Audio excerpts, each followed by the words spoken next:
You're watching the People's Television, ABC Amber TV, the voice of Amberzonia. Stay tuned.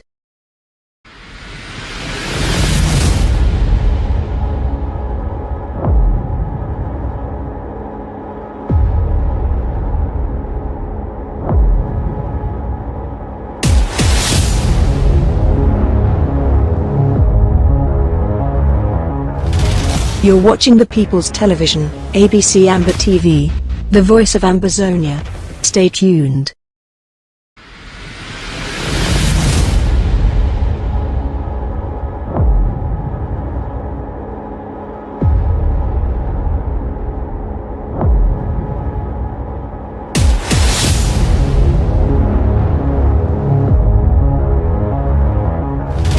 You're watching the People's Television, ABC Amber TV, the voice of Amberzonia. Stay tuned.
Good evening. As you already know, my name is Tarh King. Thank you for tuning in. November 28, 2022, a day set in the heart and minds and memory of every Southern Cameroonian, every Amazonian, with a pain so profound. It is as if the skies themselves wept on that day.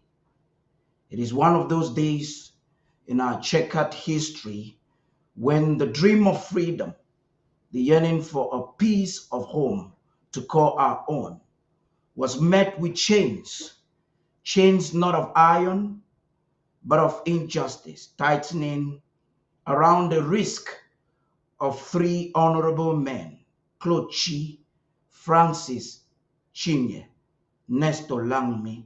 Their homes in America, once havens of hope, became the scenes of an ambush that will ripple across oceans, echoing in the hearts of our diasporic community.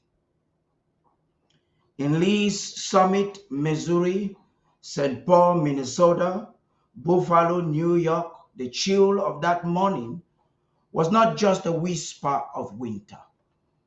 It was the cold grip of betrayal, as if the very ideas of liberty and justice on which their adopted nation prided itself had turned their backs on them.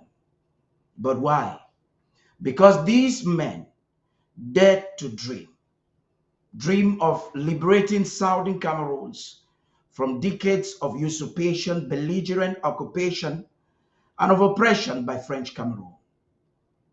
But to their detractors, to those who wield the word terrorism like a blunt weapon, their aspiration for freedom was a threat to be squashed.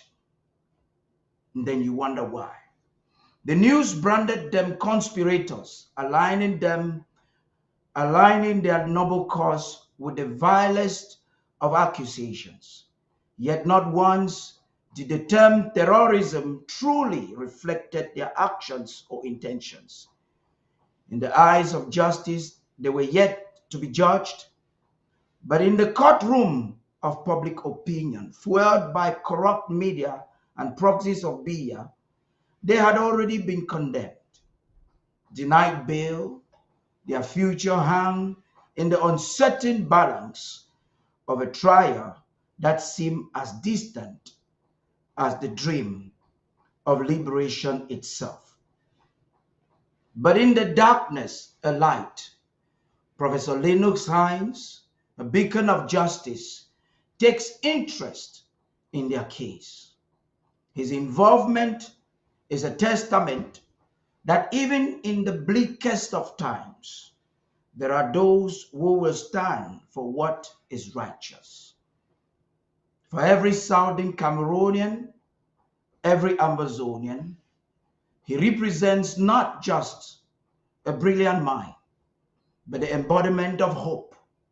Hope that against all odds, truth will prevail and justice will be served. He is here tonight to have a conversation with us. But the big question is, who is this man with such an alarming audacity? Star Smart has the answer for us. Right after that, we will commence the conversation. Stay tuned.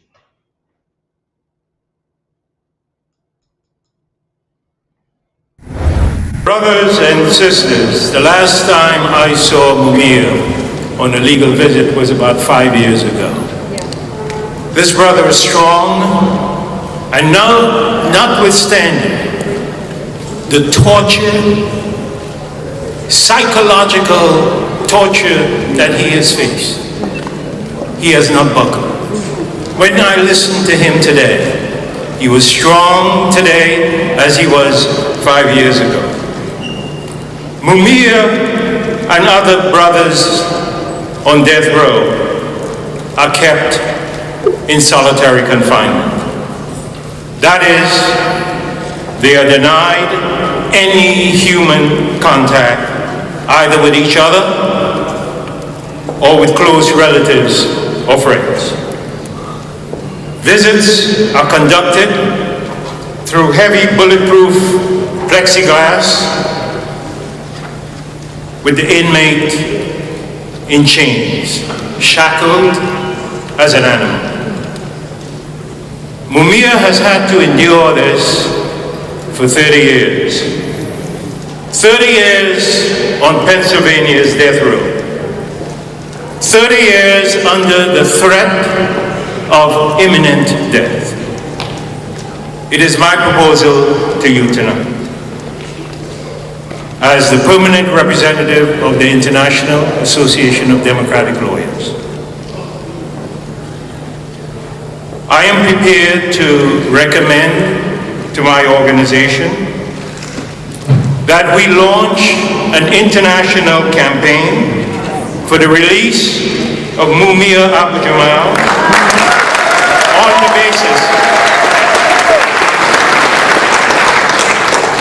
the basis, partly the decision out of the Second Circuit, that his death sentence was illegal, and therefore he was wrongly held on death row for 30 years. Wrongly held on death row in violation of the 8th Amendment to the United States Constitution, which prohibits cruel and unusual punishment. This is phenomenal. You have just observed a snippet from a video captured 12 years ago, showcasing how Professor Lennox S. Hines contested the United States National Constitution Center for the unlawful incarceration of Mumia Abu-Jamal, a freedom fighter, an American political activist, and journalist. From what we just watched, Hines didn't just raise his voice. He initiated a campaign advocating for Abu-Jamal's release after 30 years of imprisonment. This act alone speaks volumes of his dedication to championing the cause of the oppressed and serving as a beacon for the voiceless. Yet, the prevailing question I wish to attempt and answer tonight is, who exactly is Professor Lennox S. Hines. Well, Lennox S. Hines, JD, stands as a Professor Emeritus of Law and the former chair of the Administration of Justice program at Rutgers University, New Brunswick, New Jersey. Boasting an educational background from the City College of New York and Rutgers Law School, his achievements include receiving the law school's esteemed J. Skelly Wright Awards for his contributions to civil rights. During 1979 to 1980, he was a Charles H. Revson Fellow at the Center for Legal Education and Urban Policy, City College of New York. His postgraduate accomplishments led to him being honored with CCNY's highest Townsend Harris Medal, acknowledging his exceptional achievements in his field. Now, beyond his academic and legal practice, Hines has distinguished himself as a staunch criminal defense and international human rights lawyer, and he proudly represented Nelson Mandela as Mandela's U.S. attorney and provided counsel in the U.S. for the government of South Africa, the African National Congress ANC of South Africa, and SWAPO of Namibia. His role as the permanent representative of the United Nations for the International Association of Democratic Lawyers further underscores his global influence and commitment. Before he became the senior partner at Stevens Hines and White PC with law practices in New York, New Jersey, Great Britain, and Johannesburg, Hines dedicated many years as the National Director of the National Conference of Black Lawyers of the US and Canada. His clientele has featured politically marginalized figures, including Assata Shakur, Joanne Chesimard, the New York Eight, alongside victims of police brutality and governmental misconduct, including those targeted by COINTELPRO. Now, Hines' journeys, writings, and lectures have spanned continents from Africa to North America, addressing international human rights issues and the pervasive impact of racism on legal systems, especially within the U.S. criminal justice system. For over 2 decades, he has been a formidable voice against crimes against humanity under international law and has delivered expert testimony on the crimes against humanity of the apartheid regime before the Truth and Reconciliation Commission in Johannesburg, South Africa, and that was led by Archbishop Desmond Tutu. His former position as Vice President of the International Association of Democratic Lawyers connects him with jurists worldwide. His admission to practice before prestigious courts, including the United States Supreme Court, the International Criminal Court for Rwanda, ICTR, and others, attest to his unparalleled expertise and dedication to justice on both national and international stages. In 1998, Hines was appointed by the United Nations as the lead counsel to represent the interests of defendants accused by the International Criminal Tribunal for Rwanda, the ICTR, of genocide, crimes against humanity, and other serious violations of international humanitarian law. He stands as one of the rare U.S. attorneys appointed to the panel of defense lawyers by the United Nations. His service extends beyond the courtroom. He has served on international commissions of inquiry and has been instrumental in working for the release of political prisoners across Asia, Africa, Europe, and the Americas. Moreover, Hines played a pivotal role in drafting the Luanda Convention on mercenaries in Luanda, Angola, and it happened in 1976 that marked a significant contribution to international law and human rights. Well, this is the man who has caught the interest in the freedom of Francis Chinyi, Cloud Chi, Langmi Nesto, the 3, Kansas City 3.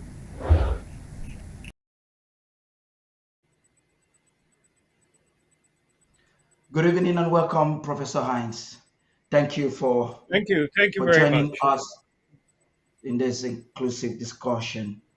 Star Smart, thank you for that wonderful introduction of Professor Hines. I'm not sure if you have anything to add or subtract to what our news anchor presented to the people of the world today about you. Maybe we should move right ahead into the questions and the discussions we have this evening.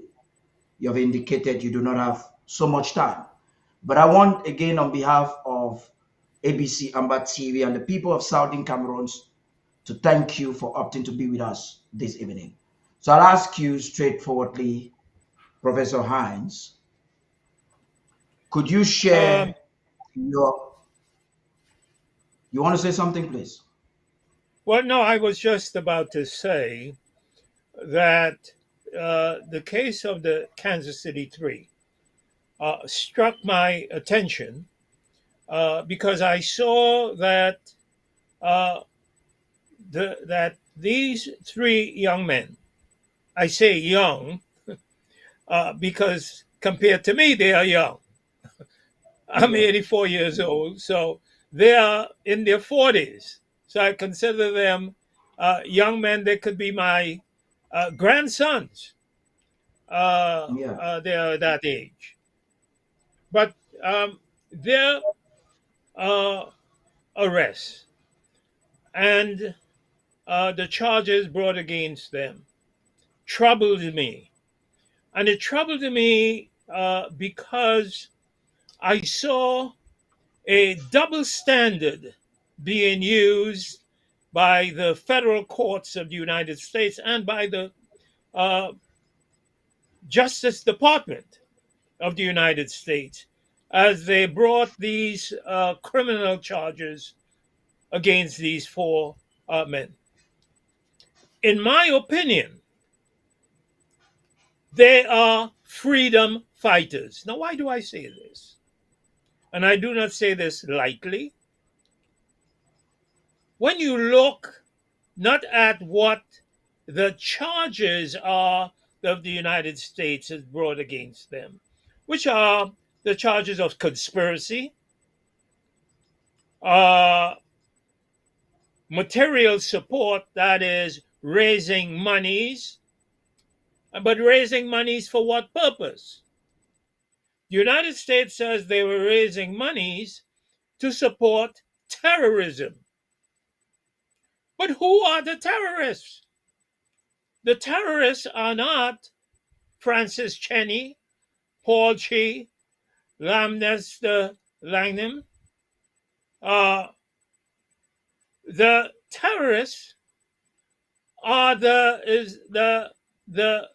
dictator being supported by the United States, even though President Biden says that he supports democratic processes and against totalitarianism.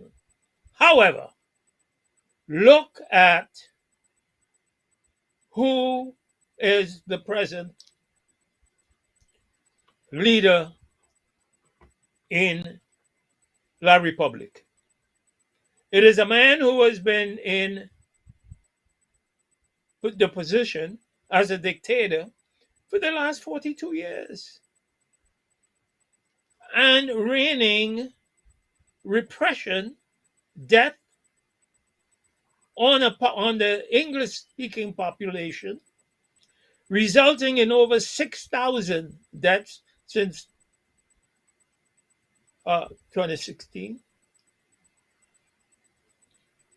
and with a internal displacement of over 1 million people.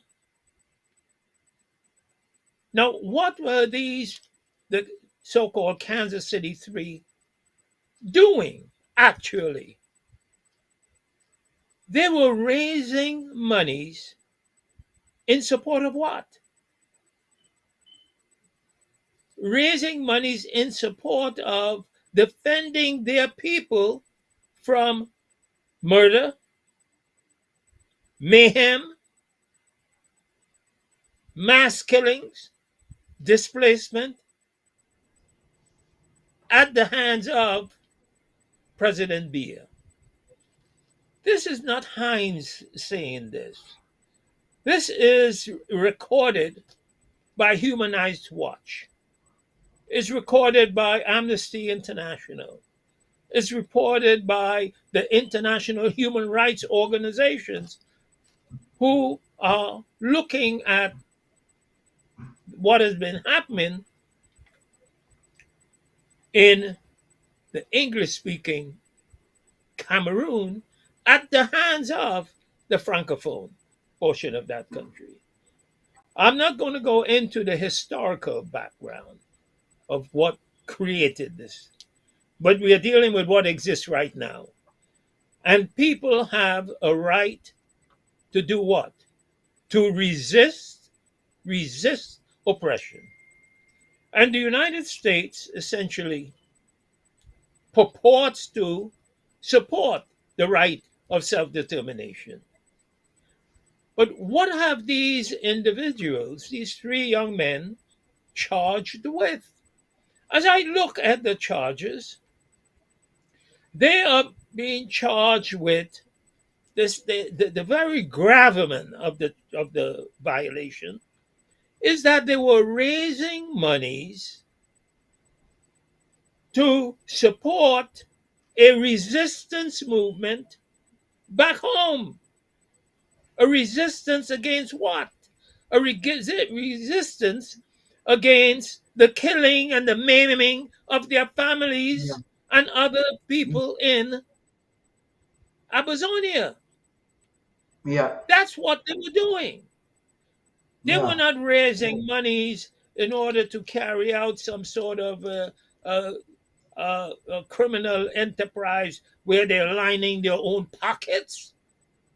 Yeah. These are individuals are in fact freedom fighters. These individuals are individuals who have put their lives on the line.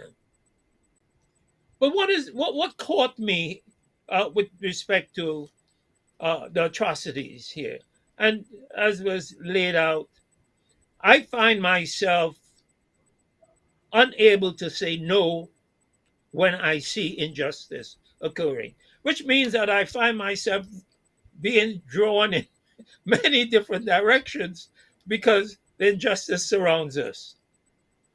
Yeah.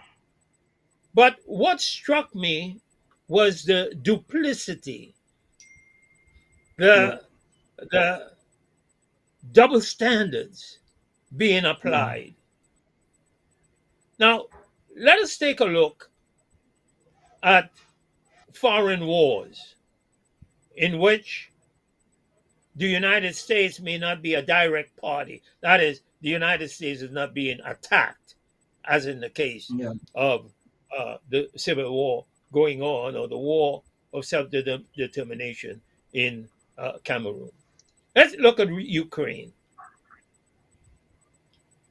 Now, the United States is not at war with Russia. There is a armed conflict involving Ukraine and Russia. Yeah. United States citizens, as quietly as it's kept, are leaving the United States. They're not just sending arms. United States citizens are enlisting and fighting with the Ukrainians against the Russians Yeah.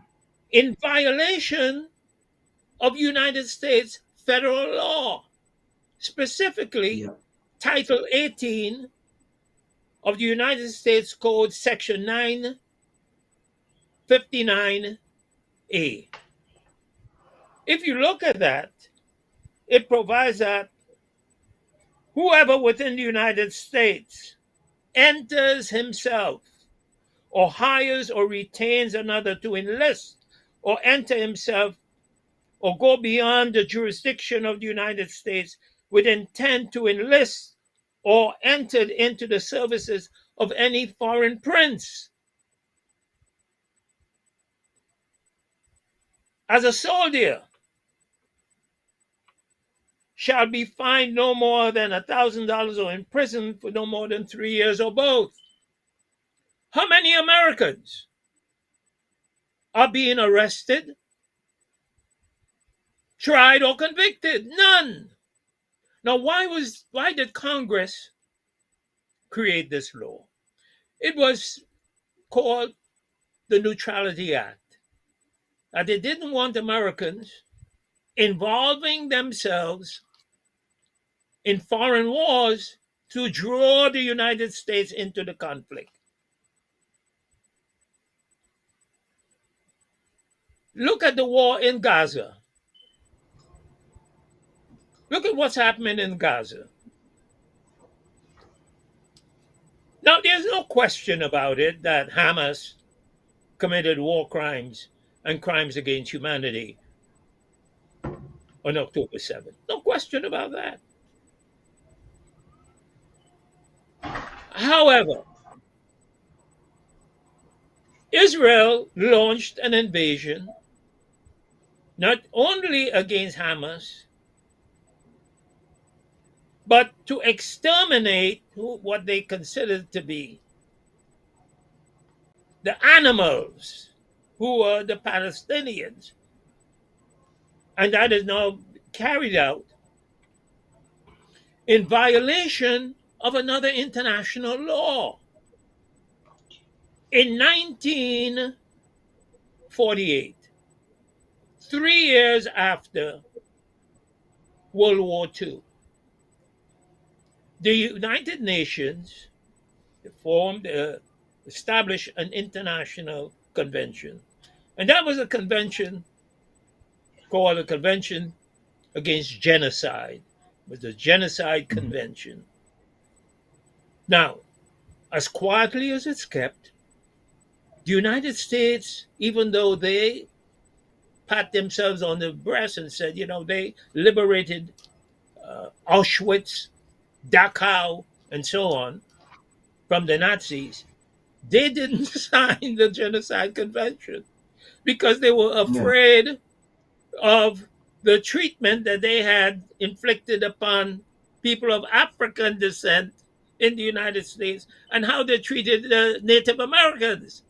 It took them 40 years to sign the Genocide Convention. But they signed it. The convention demanded that they had a duty to not only not commit genocide, but to prevent it. And what the Israelis have been doing is, in fact, genocide. Okay?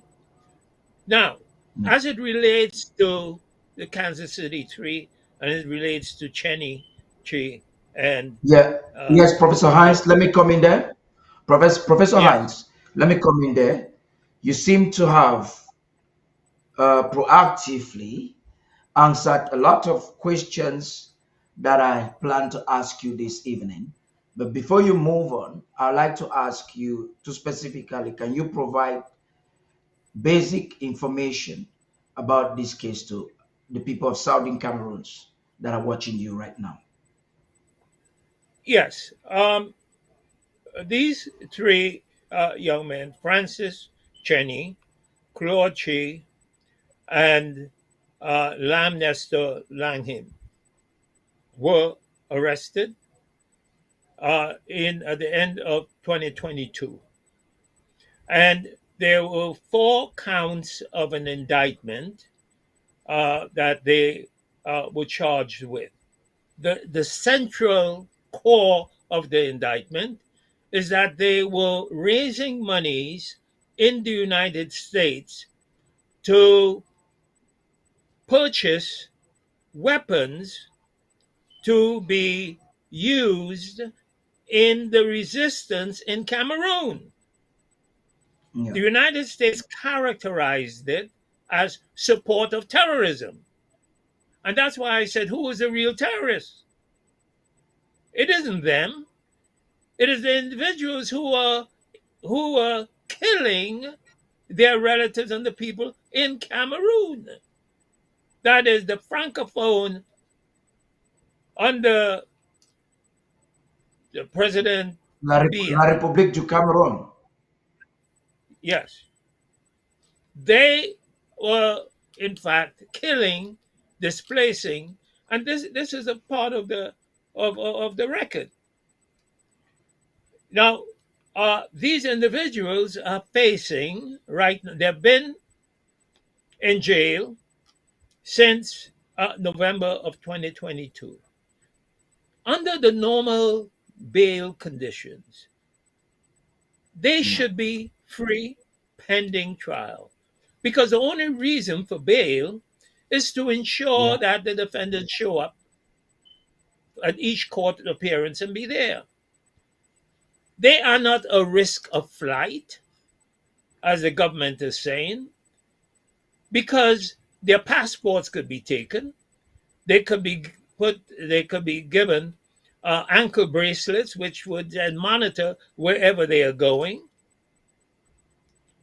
But they're being deprived a basic constitutional right under the United States Constitution to bail, to keep them in jail, to punish them, even though they are presumed innocent. So they have not been given any bail. Uh, the accusation is that they raised somewhere in the neighborhood of about 300 or $350,000. The accusation is that they raised around $350,000 uh, in monies that were eventually sent to uh, purchase weapons. They are facing up to 20 years, excuse me.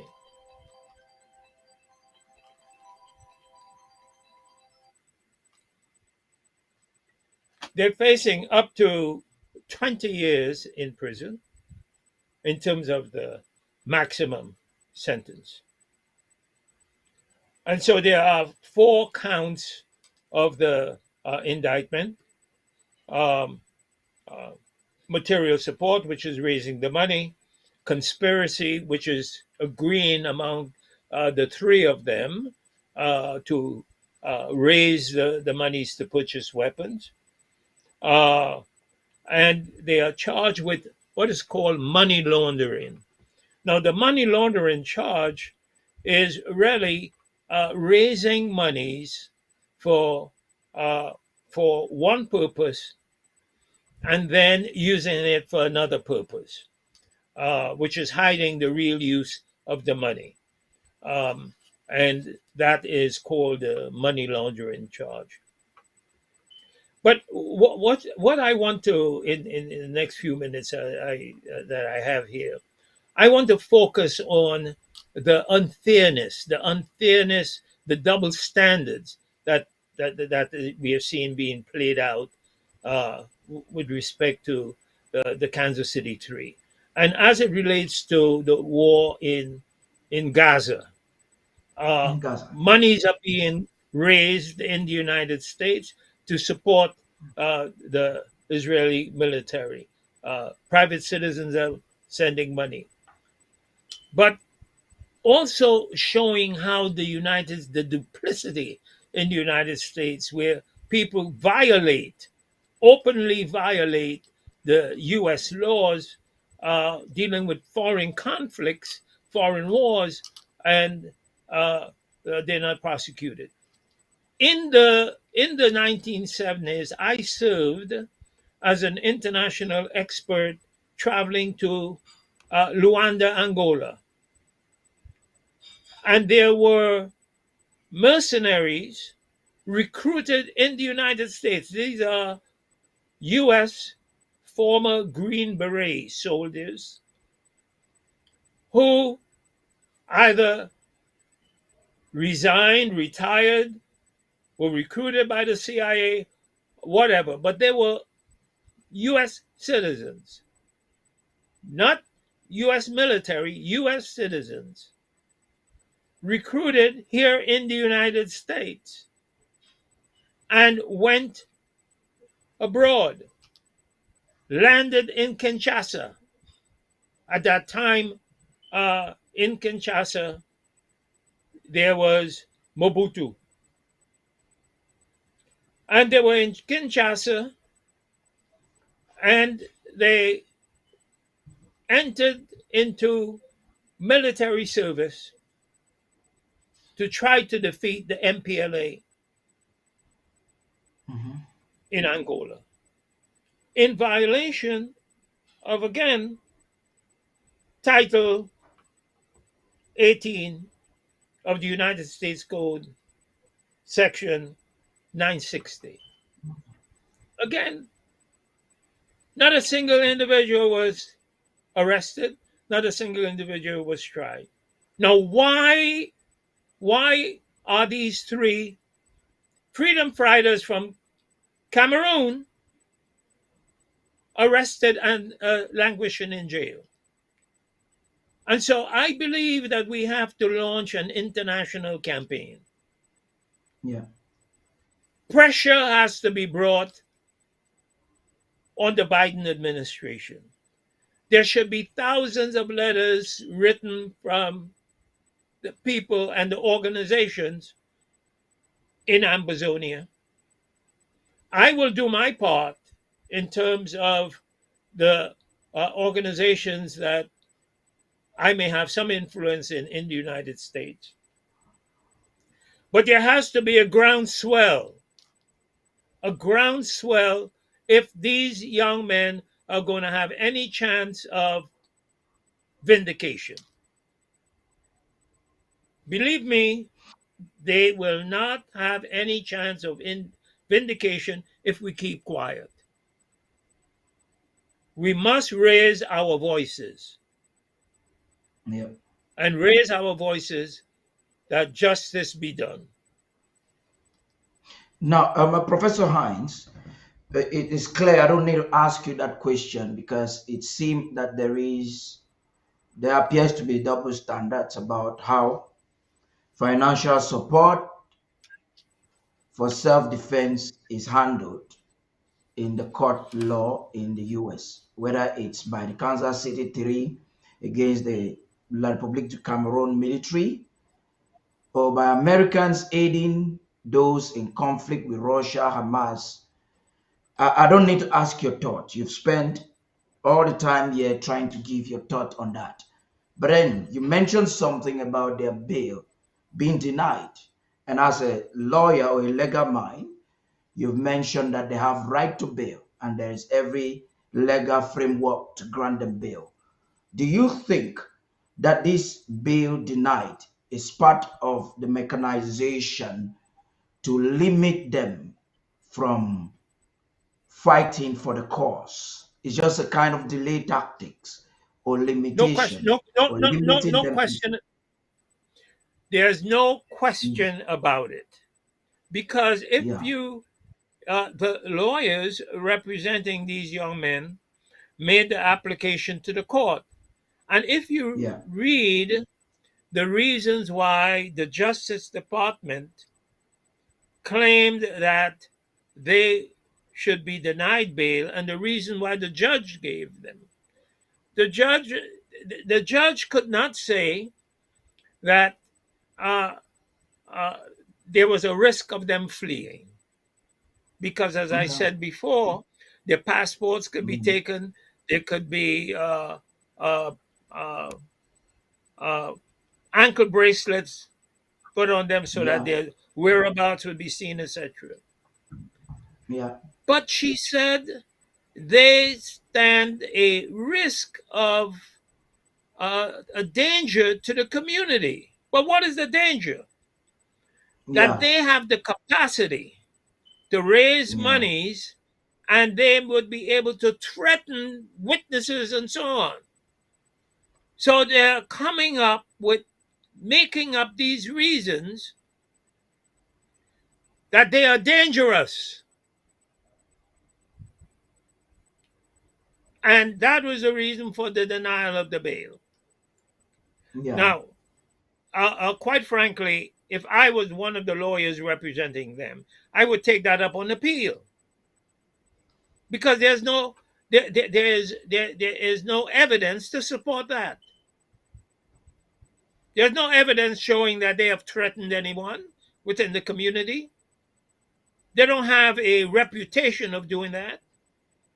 So I would have taken that up on appeal, because all of the time they are spending in jail, it is a hardship on them, it's a hardship on their family, it's a hardship on the overall community. And they Yeah. cannot assist in the defense of themselves sitting in jail. Hmm. And the Justice Department and the government knows that. And that's the unfairness of that, in violation of the Eighth Amendment to the United States Constitution, the right to bail. Amazing. So, considering what you just said there, if you were one of the lawyers in court in the courtroom, perhaps we consider you as a lawyer out of the courtroom. So, my question goes thus: would you consider getting into the courtroom for this particular case, if need be? If so, how is that possible? Uh, uh, I have practiced law for over 50 years. Um, I am semi retired from active practice. I would consider, I've spent enough time on the cross. I have handled literally hundreds of cases all around the United States and internationally. Yeah. My role is to advise these lawyers in terms of strategy. Okay. I'm willing to do that, but I know my limitations.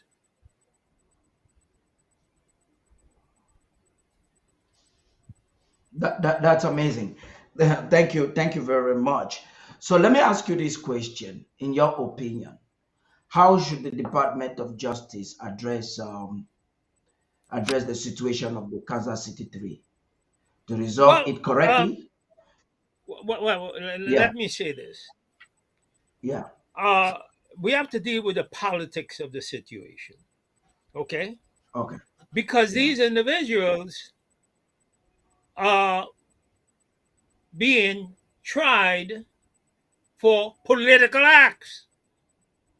Political acts, okay? So we have to yeah, look at the politics of the situation. Joe Biden is running for president of the United States. yeah, He needs to feel some HEAT, heat. yeah, Now you notice how he is now dancing with respect to Gaza.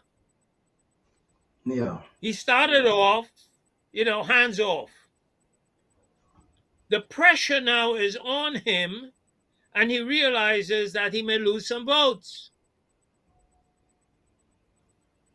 That is why I am saying that the people in the struggle, in the resistance struggle mhm, in Ambazonia, need to look at the members of Congress in their districts in the United States, begin a letter writing campaign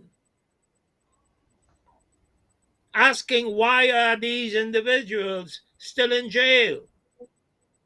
yeah, That political pressure is then brought on the Justice Department. Now, I have a book called Illusions of Justice. That is, in the United States, there is the illusion that the justice is impartial, that, there's no politics involved. That's a joke.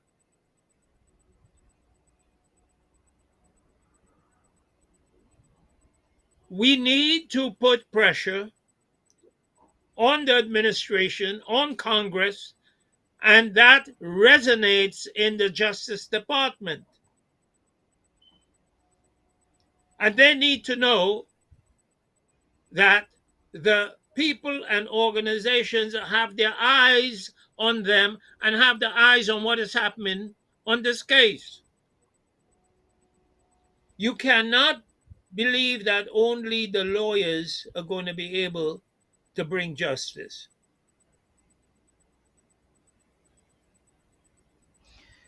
And Professor if Hines, there it is, is clear. if there, let me just make this point. If there is Go ahead. one message that I want to leave with the people who are looking and listening to this show, you need to get pen and paper.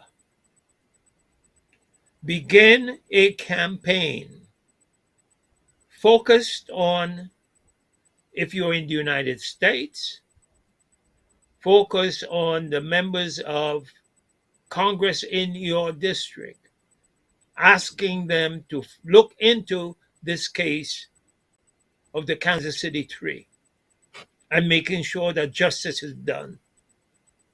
If you're outside of the United States, writing to the President of the United States, asking that justice be done. Pressure, pressure, pressure. That's amazing. Okay, Thank you very that's all much, I have. Professor Hines. You indicated earlier on that you do not have too much time to be here, and I had 7 questions which you compressed them and answered all of them even before I asked. And I was about asking a bonus question because finding information about you, I actually saw this book on Amazon. You titled Illusion of Justice, Human Rights Violations in the United States. This is an indication or a proof of your unwavering fight against injustice, especially to oppressed people. Um, Tell us a little bit more about this book as we conclude. Okay, what you have shown is the first edition of the book. The book uh, is based upon a petition that I filed at the United Nations in 1978. That's a picture of me when I had hair on my head. That was in 1978 when I brought this petition alleging human rights violations in the United States. Prior to me filing the petition in 1978, there were only two other uh, attempts to bring the conditions of people of African descent and human rights violations before the United Nations. Uh, there was uh, uh, William Patterson and Paul Robeson, who filed a petition in 1951. And it resulted in a book written by William Patterson called We Charge Genocide. And it was right 3 years after the Genocide Convention was adopted by the United Nations in 1951. So William Patterson and Paul Robeson brought that petition to the United Nations. Then in 1964, Malcolm X didn't bring a written petition, but he appeared at the United Nations and raised the question about human rights violations as it applied to people of color within the United States. And then in 1978, there's Hines with Illusions of Justice. But in 2019, I filed the second edition to the book that you showed. And that second edition then added two new chapters. One dealing with the racism in the imposition of the death penalty in the United States. And second was a chapter dealing with police crimes in the United States. The book itself is archived in Washington, D.C. at the African American Museum, or the Museum of African American History in Washington, D.C. So if you go on the third floor, there the book is there. Well, not really the book, the petition upon which the book was written is there, and it's archived there. The book, you can get it at Amazon. I am not promoting the book, so don't think that I'm trying to sell a book. But if you want to No, know that's fine. something or get a copy of the book, you could get it at Amazon. Make sure you get the second edition, because that is That's more amazing. up to Thank you date. very much. I think Yeah. it's not about promoting the book. It's about connection with your unwavering cause for fighting for justice for oppressed peoples like us. And the book stands as evidence of what you would have been doing for decades. You've said a lot about the case, and I believe the people watching you globally, Amazonians or Southern Cameroonians, home and abroad, must have attained some level of satisfaction. You've even given to us counseling on how to prosecute the political aspect of it in the United States of America. As a veteran in fighting for human rights and fighting for the freedom of people, you were the lawyer of Mandela. In conclusion, what would be your advice for the people of Southern Cameroons in general, home and abroad, facing this amount of injustice, not just within the United States, but what some of them would consider an international conspiracy against their historicity, legality, and the sovereignty of their rightfully independent nation? Please talk to us in conclusion. Oppression breeds resistance. Historically, the people of uh, the English speaking Cameroon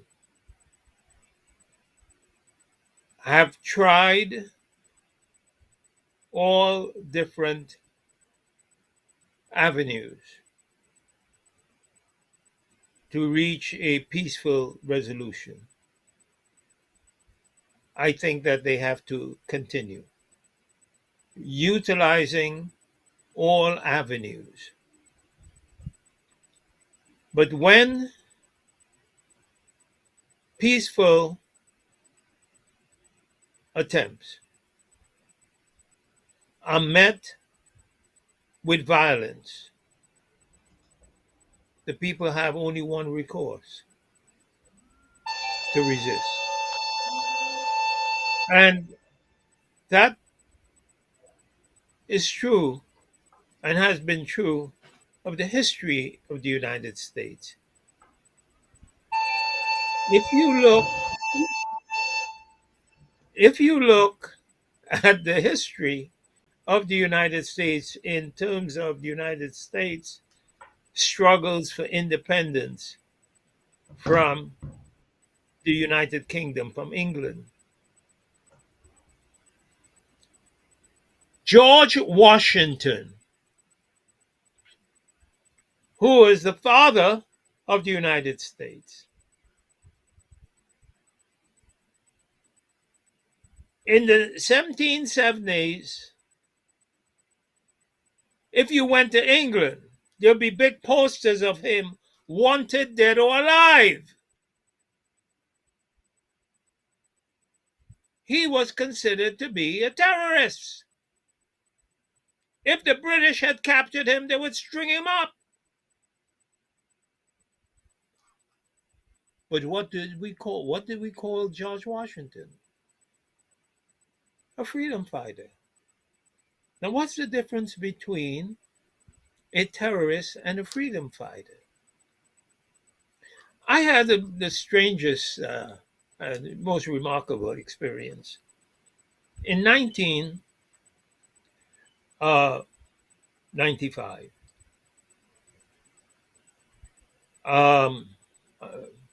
I'm sorry, 1990, Mandela was released from prison and toured the United States. I, as his lawyer, traveled with him through the 7 cities that he traveled in the United States. And he was asked to address a joint session of the Congress in Washington, D.C. And I was there. What was amazing to me was here was a man who was on the terrorist list of the United States of America. All of the members of the ANC were on the terrorist list. Yet you had the same members of Congress who passed the laws, making him an international outlaw. When he appeared before Congress, they were all fighting each other to try to hug and kiss him. That was the hypocrisy that I saw. Yeah. At one point, he is a terrorist, and the next time, he is the darling. Okay? Yeah. Another client of mine, Angela Davis, considered to be a terrorist back in the 70s. Now everyone wants Angela to be a speaker. Oh, they're hugging and kissing her. Oh, she's a celebrity. Difference between a freedom fighter and a terrorist. Do not allow, I'm speaking to the people of Ambazonia, do not allow the United States government to define your heroes. These 3 young men have put their lives on the line for you. Yeah. They are your heroes. Yeah. Don't let the United States, no matter what they say about them, define them. You define and embrace them. Because years from now, they will be recognized for what they are doing today. And so those are my parting words to you. Thank you very much. I take whatever you would have said. Thank you for joining this broadcast. We hope in the days ahead and weeks ahead, we'll call you as your amazing and selfless work bears more fruit. Thank you very much for joining us. I will take what you would have said in conclusion as a prophecy. Years from now, these individuals, Frank Chinye, Chi Claude, Nestor Langmi, titled terrorists, will be recognized as heroes in front of the Congress and international organizations. They stand today as emblems of Ambazonia, crying and languishing wherever they are. So I ask you this question. Those of you who are watching us, standing in the shadows of this ongoing fight, this struggle, witnessing the pain, the despair, and the flickers of hope, who will you stand for? Will you stand for your ego, or will you stand for them? Will you raise your voice against the injustice meted out to these sons of Ambazonia who remain silent, complicit in their suffering? November 28, 2022 is not just a date. It is a call to action, a plea for solidarity, for every one of us to examine what justice, freedom, and support truly mean in the face of adversity. Who will you stand for? You're all aware of the government's platform created to make sure that these people would have help.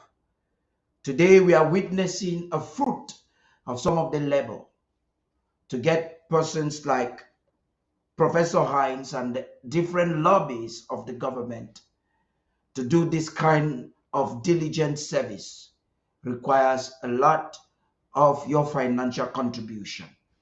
If there's any time in the history of Ambazonia where the people of Ambazonia would have to commit their substance, that time is now. So I'd like you to think about it. I'm going to have a brief break. Right after that break, we'll have Barrister Mbesia come up for us to have a very brief, very brief, maximum 30 minutes analysis of this evening's conversation. And that will be it for the night. Stay tuned and we'll be right back.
The number one most important thing for every Ambazonian to do right now is the draft. We stand at the threshold of an existential struggle, a pivotal juncture in our proud history that brooks no failure, tolerates no hesitation. So we will draft incessantly, individually, within the warm, vibrant tapestries of our communities. We will draft. We must draft. Draft, for in this paramount task, our draft lies the power to liberate Ambazonia.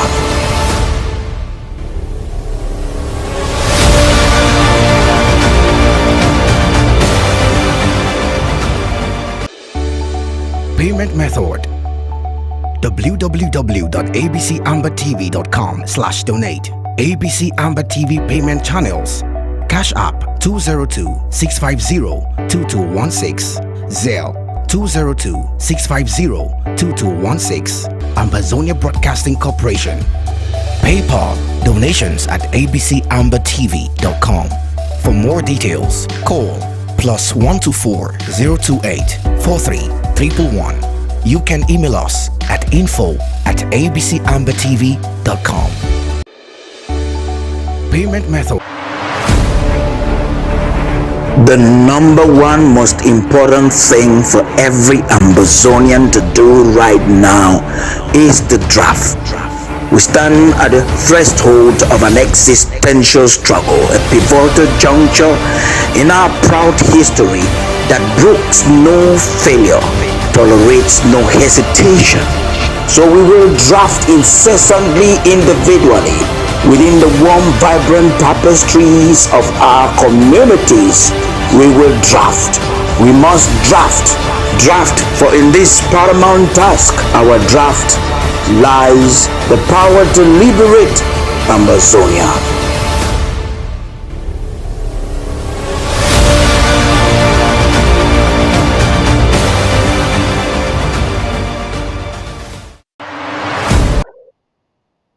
Barrister Mbesia, good evening and welcome. I'm glad because you were following up this program. Before I ask you any question, as you're always good in coming to dilute perhaps the complex languages or simple languages that are being used. Before we get even into that, what's your overview of tonight's conversation with Professor Lennox Hines? Talk to us, please. I think, and I'm sure, and I believe strongly that we're very, very blessed to have a man of this caliber talk, not just to the president, not to me as a colleague, but to the whole population of Amba. Are you getting me? Are you getting me? I'm getting you very loud and clear, please. I was saying that I'm very, very proud and happy that we have a man of this caliber talking to, not to us as lawyers, talking not to the president as a politician, but talking to Ambazonia as a nation. I happen to have followed it from the beginning to the end. And I think what impressed me most, first impression, is mastery of the facts.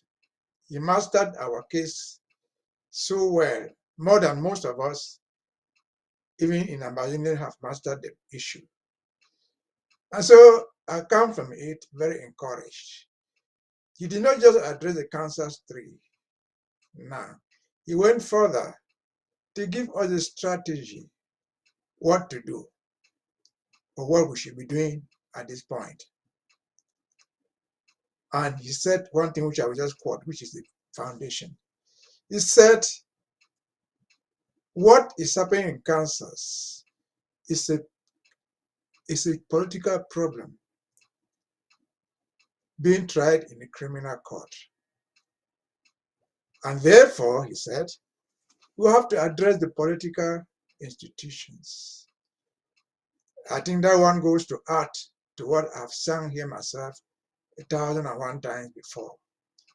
But coming from him, with the platform that he has, with the status that he carries, I think he has more weight. I remember just last week, I sat here, was it Saturday? We were talking about diplomacy in Brazil. I said, look, this is America, and this year is an election year. Election year in the United States. It's not just the presidential elections, it includes Congress, it includes the Senate. And I insisted and advised that we contact our local senators, contact our Congress people with the issue. I think he has repeated the same thing from a stronger voice, from a privileged position. I think that's my take about it. I hope to answer your questions as you go on. Thank you. Yeah, he made some recommendations. I'm happy you've re-echoed uh, his deep understanding of our case, but he made some recommendations about us as a people and what we should do, the strategies, and even said he is advising the legal team on how to go about this. He made some recommendations. I believe you would have heard. One of it is about us presenting petitions to congressmen everywhere. We have to saturate offices within the United States of America with petitions as a community and asking why are these people still in captivity? What do you have to say about that? He said more than that. He said more than that. He addressed a dual message to us Amazonians. He said those in the United States, you and me were in the United States, should write to the Congress people, the president. We should write petitions to the Congress people, to the president, that will affect the State Department and the Justice Department. Then he added, you might have missed that point, he added that for those who are not in the United States, the doors are not closed. Write your letters, write your petition straight to the President of the United States. Don't care where they receive it or they will receive it. There's a poll at the presidency that receives foreign petitions. And he insisted that this is a political year. And President Biden is on the ballot box. He knows how to get votes, and he's looking for votes. And so when you make your weight fair, that you have a meaning. The system, they will listen to you.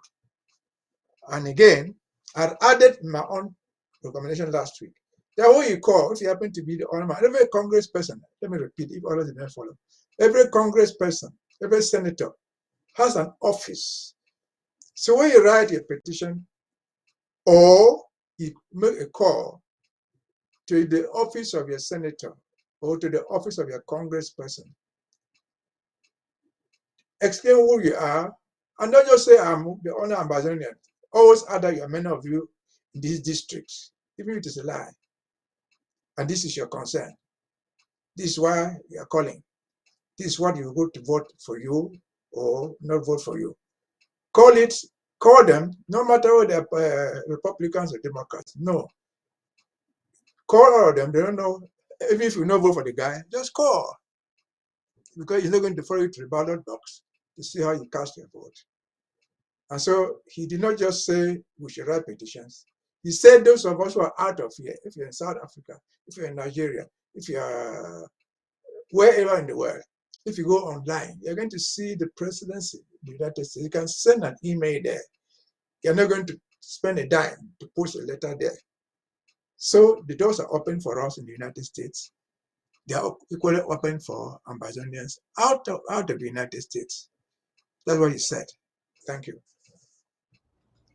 You see, something that was very interesting in our dialogue this evening with Professor Hines was his audacity, the way he was challenging the United States government of double standards. And he's somebody who has not done that, who is not doing that the first time. He's done that over and over again.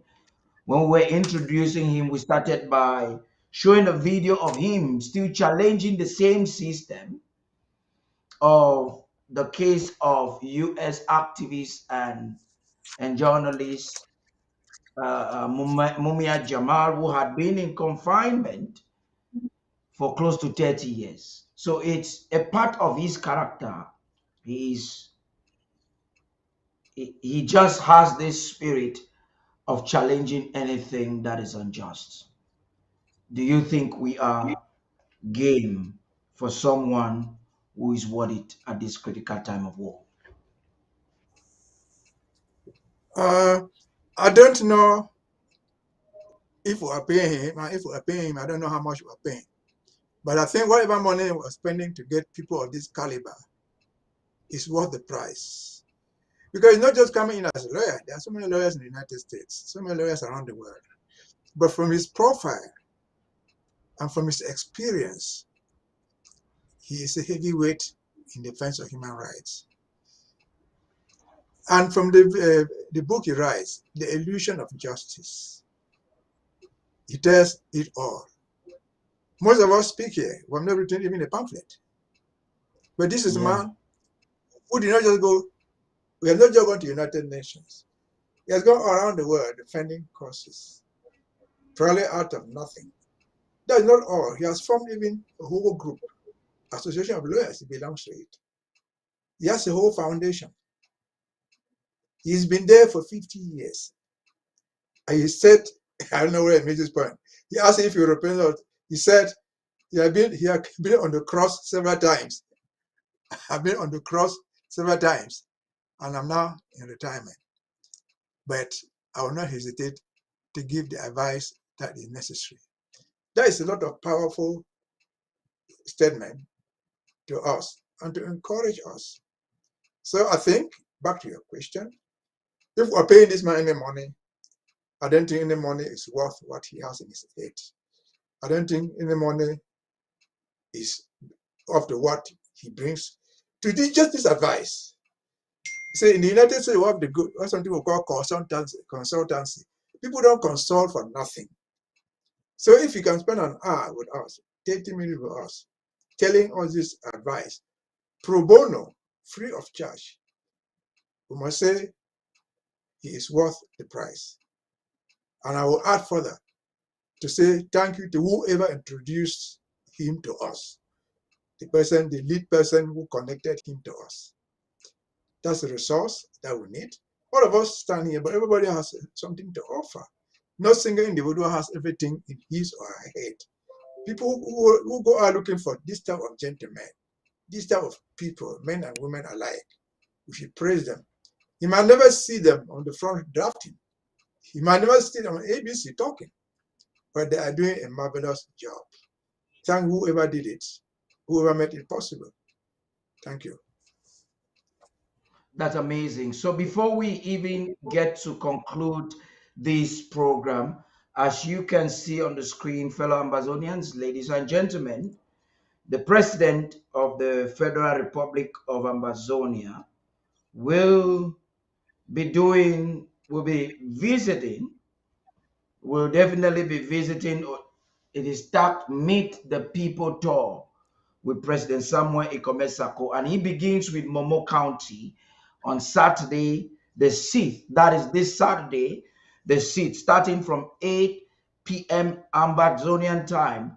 And then we're going to have Sunday the 7th with Mezam County. The president is going to be visiting this county. So all sons and daughters of all the LGAs of Momo County, you are invited to participate in this program starting the 6th of this month of April 2024. And sons and daughters of Mezam LGAs and counties, please be informed that the president is coming to have what a Frenchman calls the tete-a-tete. He's coming to have a face-on conversation with you. You have one responsibility to make yourself available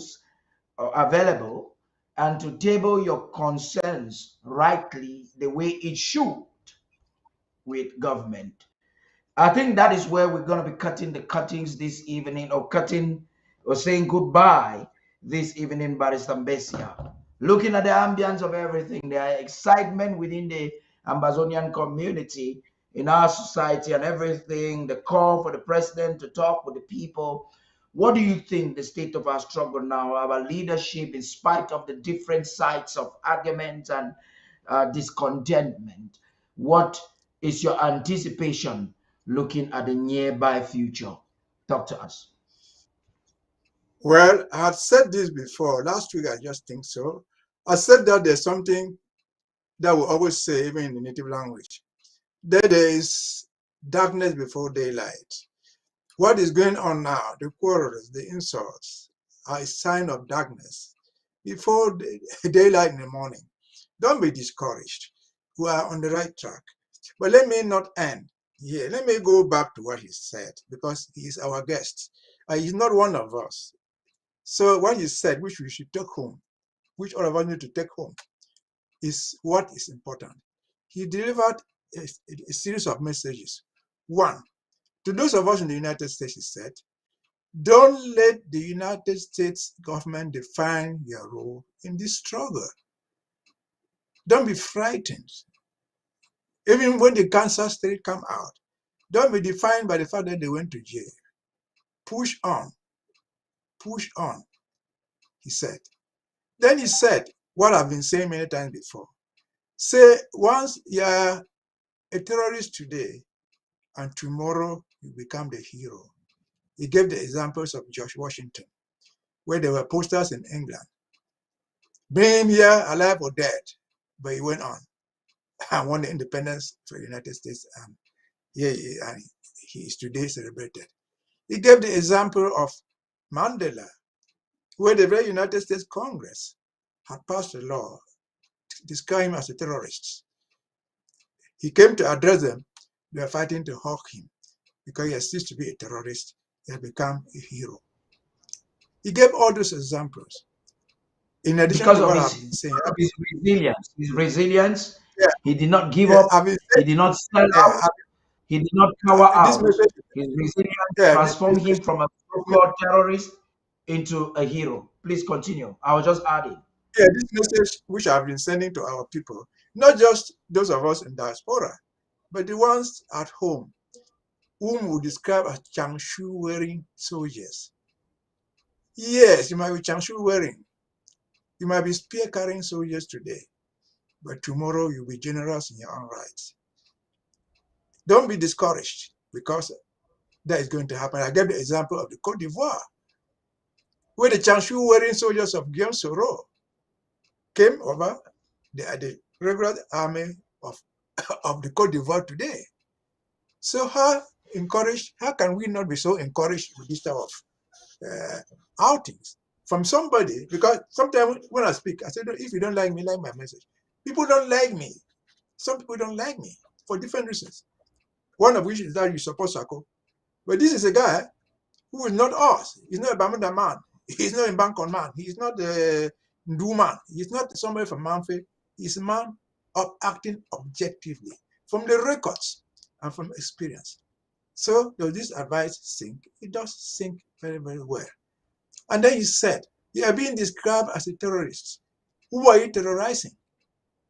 The Kansas 3, they were denied bail because they were a danger to the community. Which community?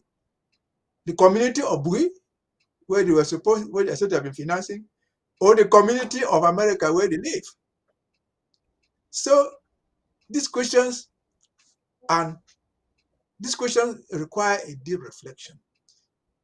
I'm sure he is in touch with the lawyers of the Kansas 3. Even if he was not in touch with them, if we reproduce this into them, No, he listen to them. said he's actually advising them.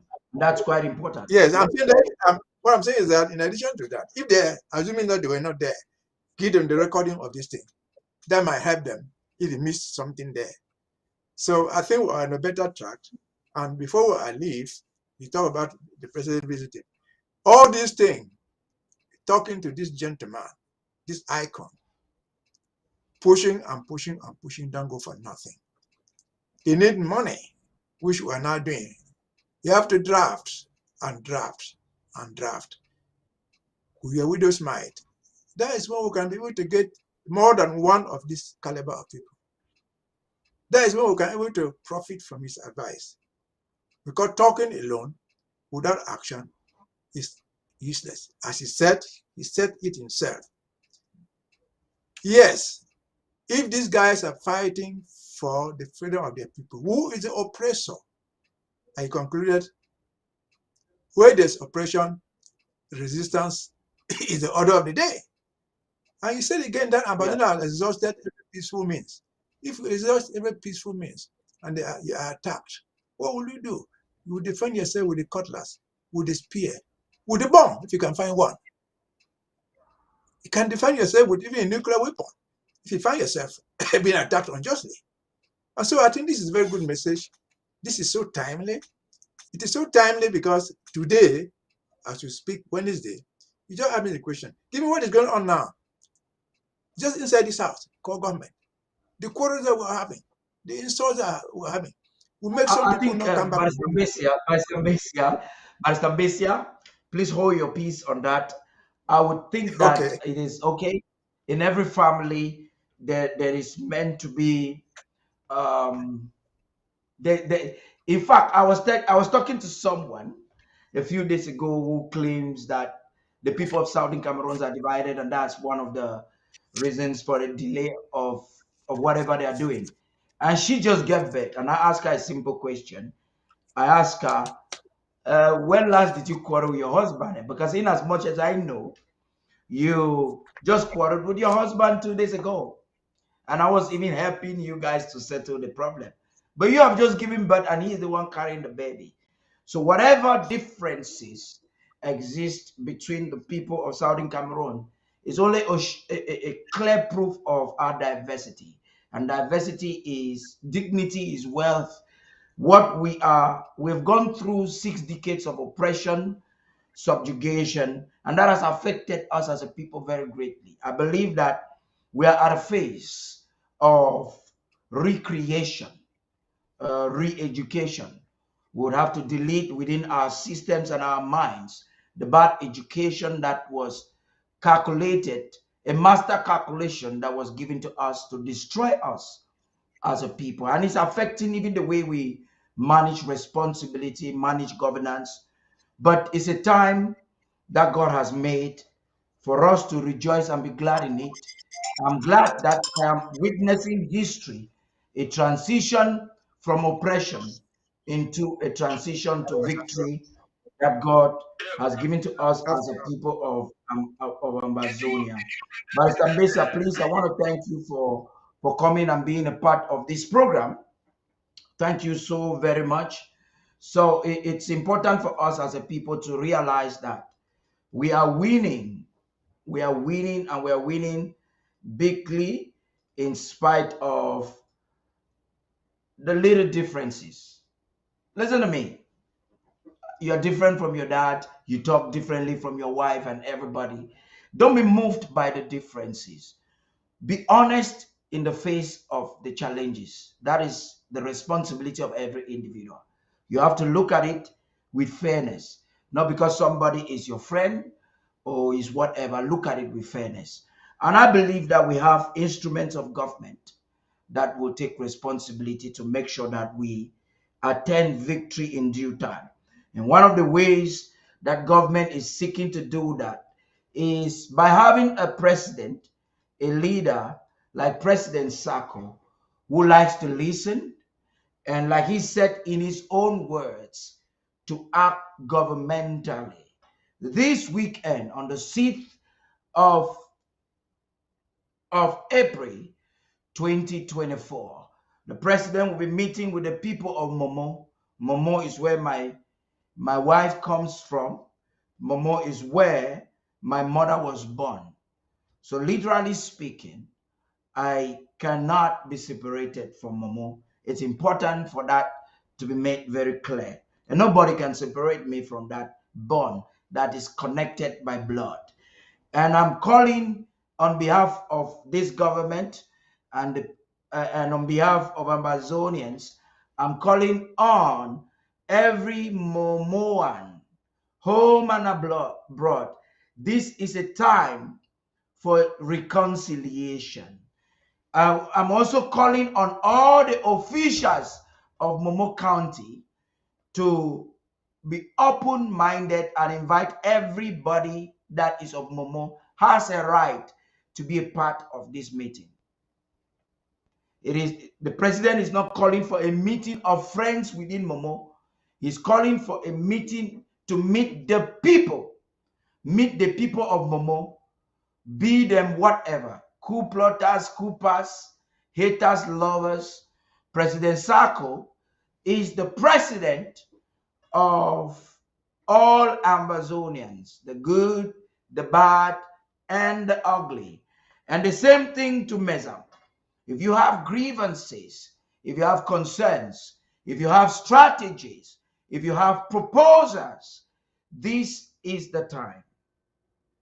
This is the time for you to meet with the president of the Federal Republic of Amazonia and table your concerns. The president wants to work with you. The president wants to strategize with you. We have got to win the war together.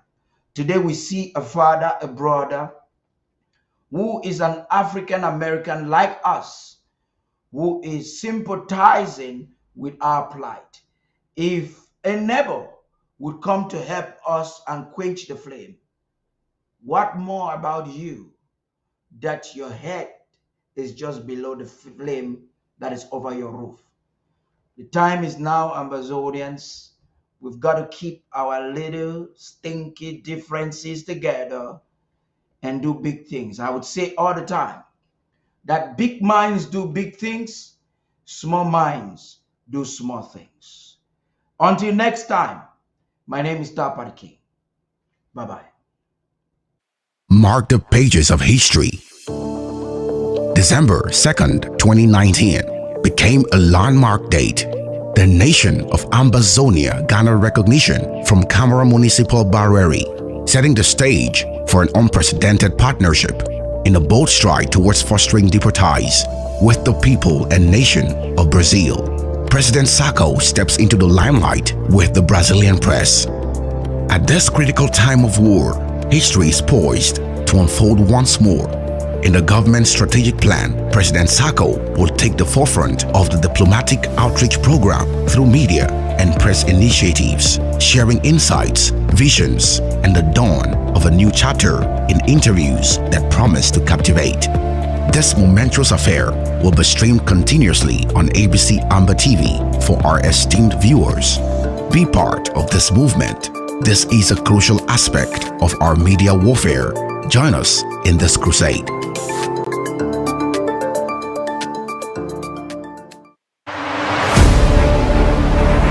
The number one most important thing for every Ambazonian to do right now is the draft. We stand at the threshold of an existential struggle, a pivotal juncture in our proud history that brooks no failure, tolerates no hesitation. So we will draft incessantly, individually, within the warm, vibrant tapestries of our communities. We will draft.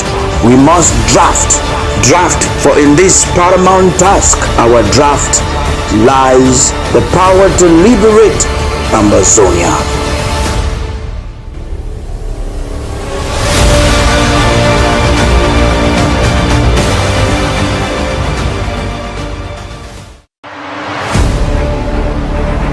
The number one most important thing for every Ambazonian to do right now is the draft.